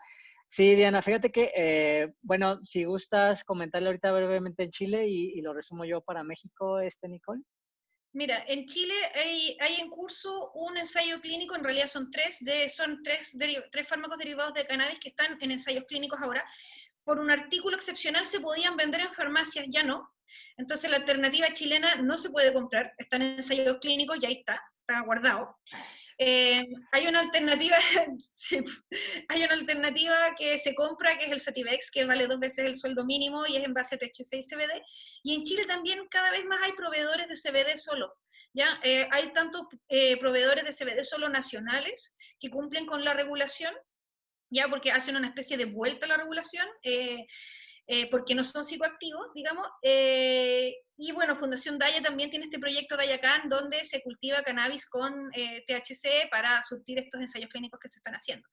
Entonces, claro, en Chile tenemos un fármaco importado a un precio muy caro, tenemos un fármaco chileno que está en ensayos clínicos, pero que no se puede vender ni se puede comprar porque está en ensayos clínicos, y tenemos productos derivados de CBD, tanto de producción nacional como importados. Pero a mí me queda la duda de cómo se hace esa importación, porque no hemos logrado que nadie nos muestre un certificado de importación, así que no sabemos cómo entran. Sabemos que están en todos los grow shops, en todas las tiendas donde se venden luces y semillas de cannabis, están en todos lados, lo traen de afuera, de Estados Unidos principalmente, pero no sabemos bien cómo entran.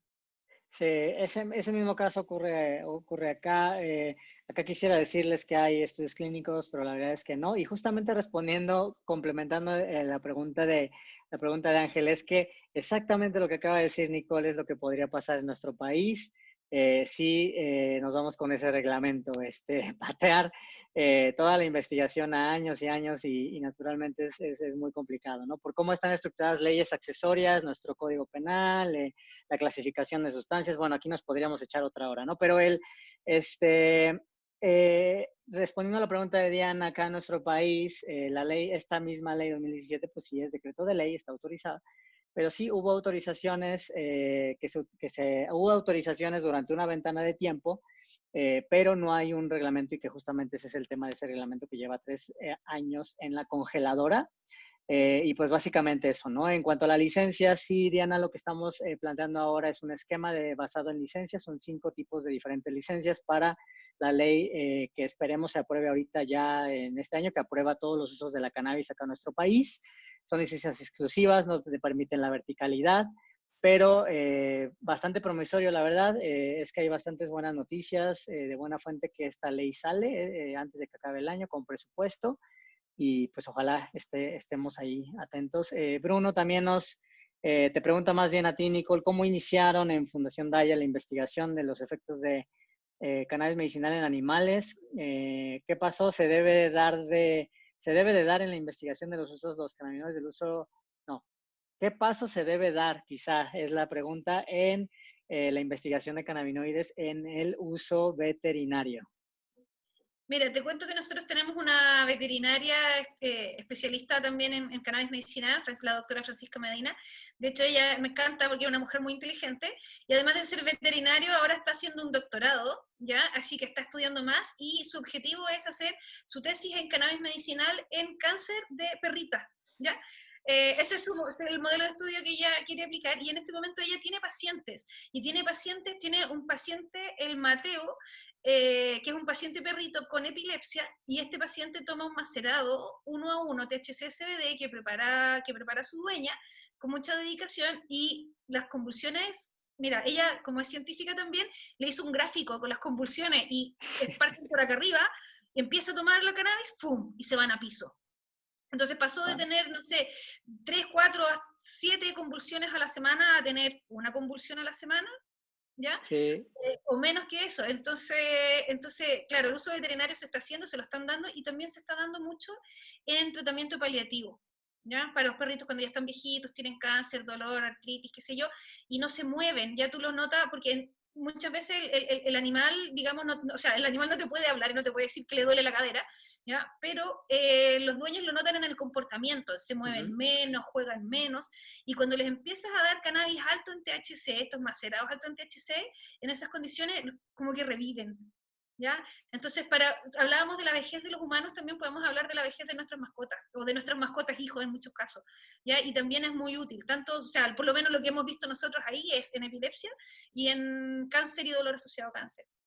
Sí, tienes toda la razón. Fíjate que justamente el tema del comportamiento acá en México hay una muy buena amiga que es etóloga. Ella justamente tiene ese abordaje y está empezando ahí a integrar, no sé si se integró hoy a la conversación, Dariela Galeana, por si la quieren buscar, es medio famosa, y ella estudia el comportamiento y tiene ahí, pero también estamos haciendo, justamente ahorita que qué bueno que nos lo preguntan, estamos ya por lanzar, todavía no sale la postal, pero ya estamos por lanzar un pequeño módulo del diplomado, de este diplomado de medicina, ¿no? Para profesionales, igual enfocado en medicina veterinaria. Entonces, por ahí creo que ya estaba circulando en redes, pero bueno, ya haremos mucha más promoción de esto por si hay algún tipo de profesional en veterinaria que se quiera integrar.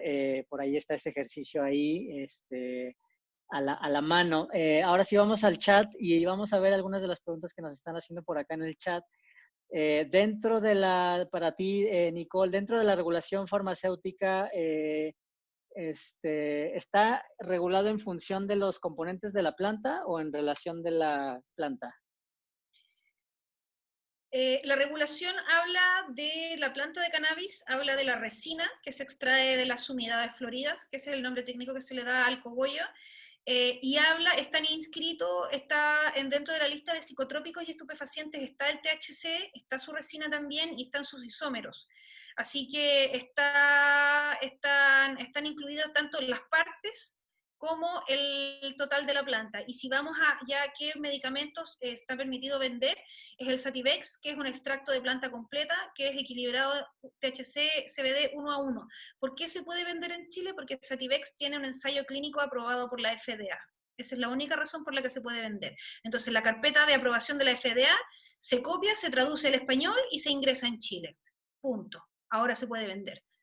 Sí, fíjense que ahorita tocando ese tema igual, ese ejercicio se trató también acá en nuestro país, muchos de ustedes no lo saben, pero se importó, creo que era Naviximols, el que se importa acá en nuestro país y pues caducó, no se utilizó, no había médicos que supieran de su existencia, no había conocimiento, creo que en la sociedad en general no hubo nota, no hubo nada en relación a eso y caducaron los medicamentos y se tiraron a la basura. Y esto ya tiene varios años acá en nuestro país.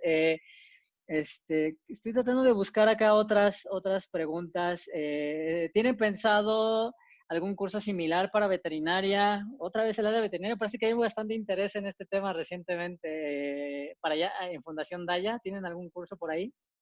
Mira, en este momento no, pero como estamos desarrollando el curso introductorio, sí tenemos charlas específicas con tratamientos veterinarios, así que yo creo que la cápsula de medicina veterinaria tiene que ir sí o sí dentro de nuestra malla curricular. Ya, bastante. interesante por ahí. Hay comentarios en general, felicitaciones para ti, para Nicole. Y parece que ya estamos. Sí, hay una última pregunta por ahí. ¿Qué pensamos? ¿Qué piensas? Me imagino que estaba para ti, Nicole. ¿Qué piensas acerca de la formación de una federación internacional canábica para unificar criterios de tratamiento y atención a pacientes con enfermedades crónico-degenerativas y la formación de una asociación médica para la educación de intercambio internacional? Yo creo que necesitamos eso como rubro, ¿ya? Y a lo mejor no necesitamos una, necesitamos varias. ¿Por Sí. qué? Porque si estamos pensando en una lógica integrativa, probablemente las aproximaciones al uso de cannabis, dependiendo de en qué sector de la sociedad o del ámbito geopolítico o lo que sea tú estés ubicado, la aproximación que tengamos va a ser distinta. Entonces, a lo mejor pueden haber federaciones con un objetivo, que están bien, y federaciones con otro objetivo, que también están bien, pero los actores de ambas adentro chocan. ¿Ya? O los intereses de ambas chocan. Entonces, yo creo que no solo una federación, yo creo que es bueno partir con una, pero tienen que haber más organizaciones y más alianzas internacionales a nivel latinoamericano, sí o sí. Y de hecho, de habla España, o sea, de habla hispana, yo incluiría a nuestros hermanos que están allá en el norte, en España, porque también, o sea, compartimos el mismo idioma. ¿Ya?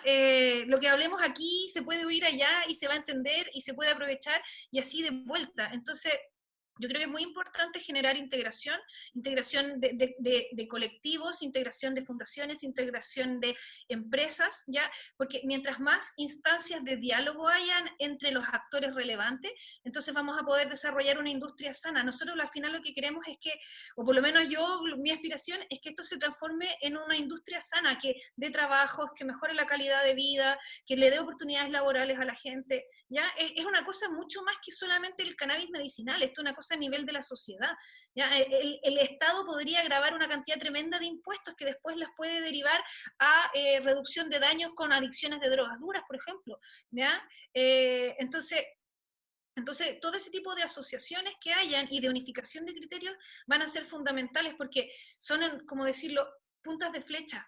Es en base a esas preregulaciones y acuerdos que se hagan, es como toda esta cosa se va a armar. Es muy delicado qué asociaciones se forman, quiénes están y cuáles son sus objetivos, porque de ahí en adelante va a derivar todo nuestro futuro como industria en Latinoamérica.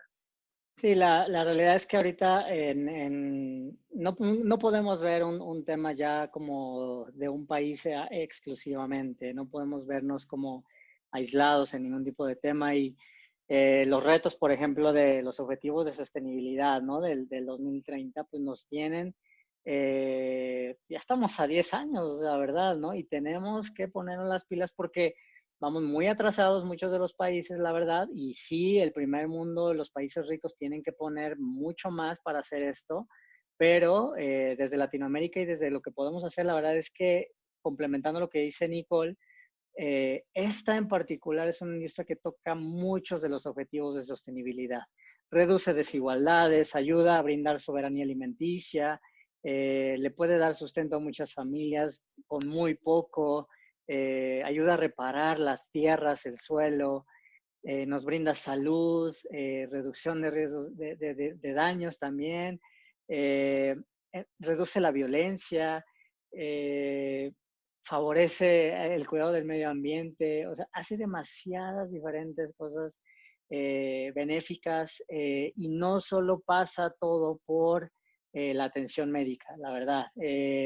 Y por eso es que también los esfuerzos entre diferentes organizaciones con objetivos quizás similares, pero también en algunos casos quizá los proyectos se van enfocando en diferentes cosas y van generando sus propias fortalezas. Y es ahí donde yo creo que la colaboración es crucial, donde el aprendizaje de Fundación Daya en un nicho muy, muy, muy importante puede ayudar a otras organizaciones de cannabis a mejorar, a poner buenos procesos, a llevar un buen acompañamiento. Creo que esa es la clave y muchas gracias por esa pregunta porque la verdad es que sí vemos esa urgencia, no tenemos suficientes horas en el día para hacerlo todos solos y creo que esa es también una invitación al diálogo para los que nos acompañan, que qué bueno que estoy notando mucho diálogo hoy y les agradezco bastante por esta oportunidad. Nicole, estamos por concluir ahora sí. quizá les agradezco aquí sus últimas dos preguntas, pero quizá para comenzar a concluir, Nicole, muchas gracias hoy, pero ¿algún último mensaje para la comunidad de México, de Latinoamérica que se unieron hoy? Mira, si me pides algún último mensaje, primero pensar que aunque somos distintos, somos muy parecidos en muchas cosas. Como sociedades, la mexicana con la chilena, ustedes tienen un muro por allá en la frontera del norte que nosotros no tenemos,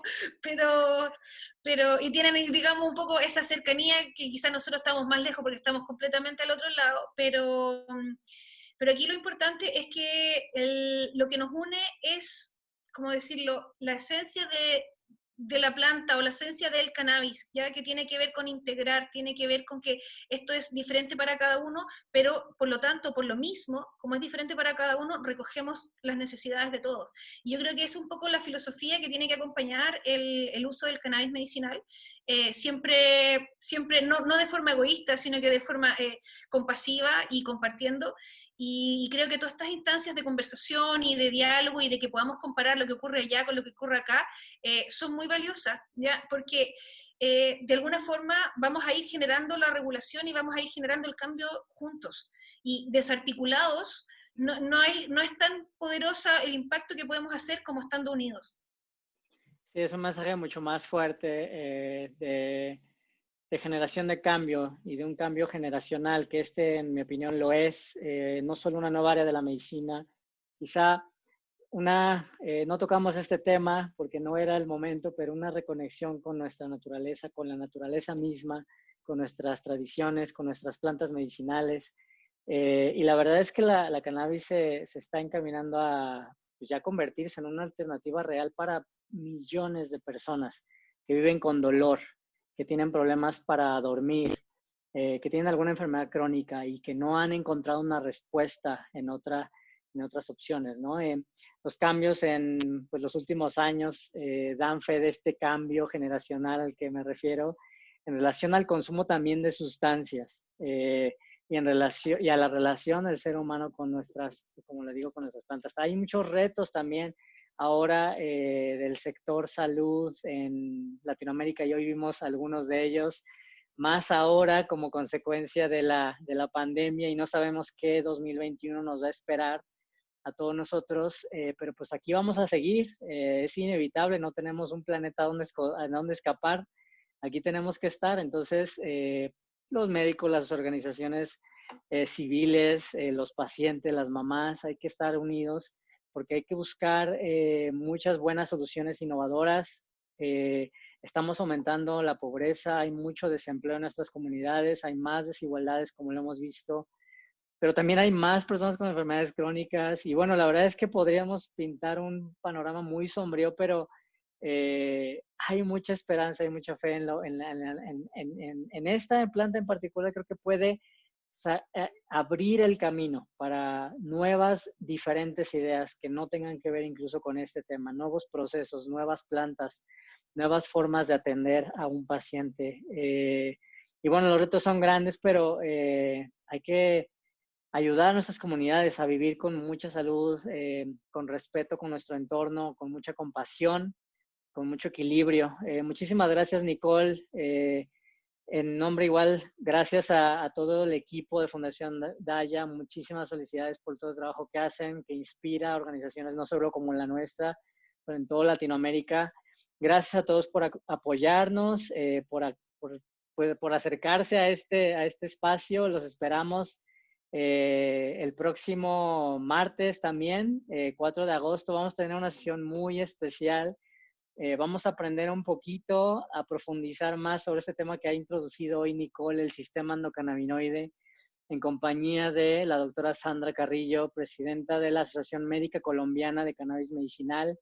Muchísimas gracias, Nicole, y gracias a Fundación Daya, y gracias a todos. Que pasen una muy buena noche. Hasta Gracias, luego. Pepe, por la invitación. Es un honor haber estado acá. Cuando quieras que tengamos otra conversación igual de interesante que esta o más, me avisas. Estoy disponible. Así que nada, nuevamente muchas gracias por la invitación. Fue un gusto estar acá. Gracias a todos. Que tengan buena noche. Hasta luego.